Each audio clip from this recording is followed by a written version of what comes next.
আসসালামু আলাইকুম গাইস, আমরা চলে আসলাম ঢাকা কলেজের সামনে দিয়ে নিউ মার্কেট হয়ে। আর এই কলেজটা হলো আমার সেই প্রাণের একটি কলেজ, যেখান থেকে 2015 সালে পাশ করে বের হয়েছি। আজকে 2025 সাল, প্রায় 10 বছর অতিবাহিত হয়ে গেছে এখানে আসা হয় না। তো আজকে ঢাকা কলেজের সামনে দিয়ে চলে যাচ্ছি নিউ মার্কেট হয়ে কাজলাতে। তো আসলে এই কলেজটার সামনে দিয়ে গেলে মানে মনের মধ্যে অন্যরকম একটা ফিলিংস কাজ করে, ভালোবাসার সেই প্রাণের কলেজ, যার প্রতি যে একটা অনুভূতি কাজ করে, যেটা কখনোই আপনাদের বুঝে বলে শেষ করতে পারবো না।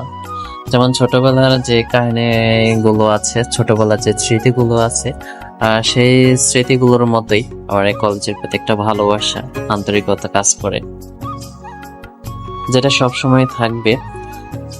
আসলে ভালোবাসা এমন একটা জিনিস, যে জিনিসগুলো কখনো কাউকে বলে বোঝানো শেষ করে যায় না। সেই জিনিসগুলো একটা ফিল করতে হয়। আসলে একটা জিনিস মানুষকে আমরা যতই বোঝানোর চেষ্টা করি, সেই জিনিসগুলো মানুষ বুঝতে চায় না।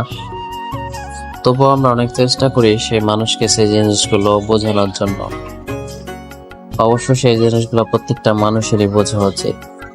তাই সবার প্রতি একটা অনুরোধ, যার কাছে যে জিনিসটা আছে সেই জিনিসটাকে যত্ন করুন, সেই জিনিসটাকে আগলে রাখতে চেষ্টা করুন। কারণ যে জিনিস হারিয়ে যায়, সেই জিনিসের নিয়ে কখনো মনে কষ্ট নেবেন না, কষ্ট পাবেন না।